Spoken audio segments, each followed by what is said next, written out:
It was a beautiful morning on the island of Sodor.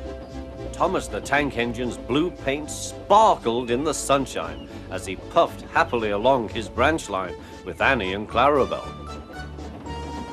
He was feeling very pleased with himself.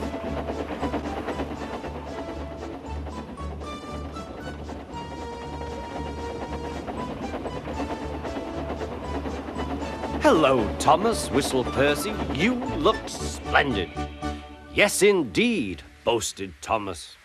"Blue is the only proper color for an engine." "Oh, I don't know. I like my brown paint," said Toby. "I've always been green. I wouldn't want to be any other color either," added Percy. Well, anyway, huffed Thomas, "blue is the only color for a really useful engine. Everyone knows that." Percy said no more. He just grinned at Toby. Later, Thomas was resting when Percy arrived. A large hopper was loading his freight cars full of coal.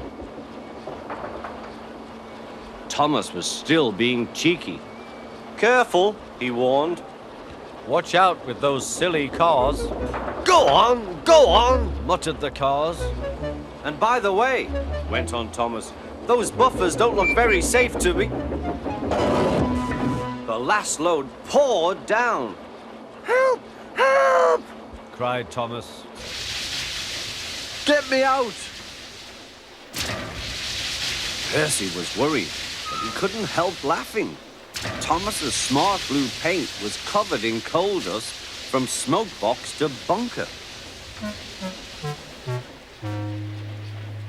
"Ha ha!" chuckled Percy. "You don't look really useful now, Thomas. You look really disgraceful." "I'm not disgraceful," choked Thomas. "You did that on purpose. Get me out."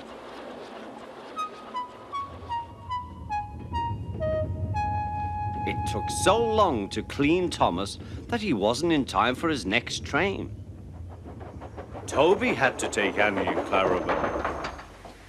"Poor Thomas," whispered Annie to Clarabelle. They were most upset.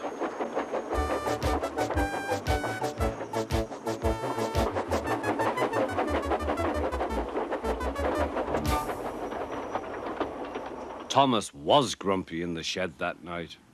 Toby thought it a great joke, but Percy was cross with Thomas for thinking he had made his paint dirty on purpose. Fancy a really useful blue engine like Thomas becoming a disgrace to Sir Topham Hatt's railway. Next day, Thomas was feeling more cheerful as he watched Percy bring his cars from the junction. The cars were heavy and Percy was tired.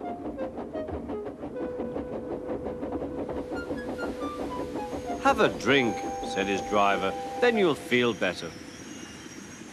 The water column stood at the end of the siding with the unsafe buffers. Suddenly, Percy found that he couldn't stop. The buffers didn't stop him either. "Oh!" wailed Percy. "Help!" The buffers were broken and Percy was wheel-deep in coal.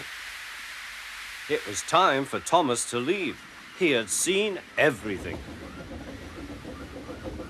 "Now Percy has learned his lesson too," he chuckled to himself.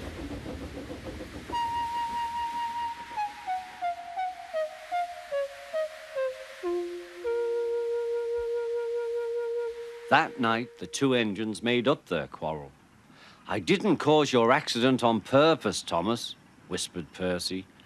"You do know that, don't you?" "Of course," replied Thomas, "and I'm sorry I teased you. Your green paint looks splendid again, too. In future, we'll both be more careful of coal."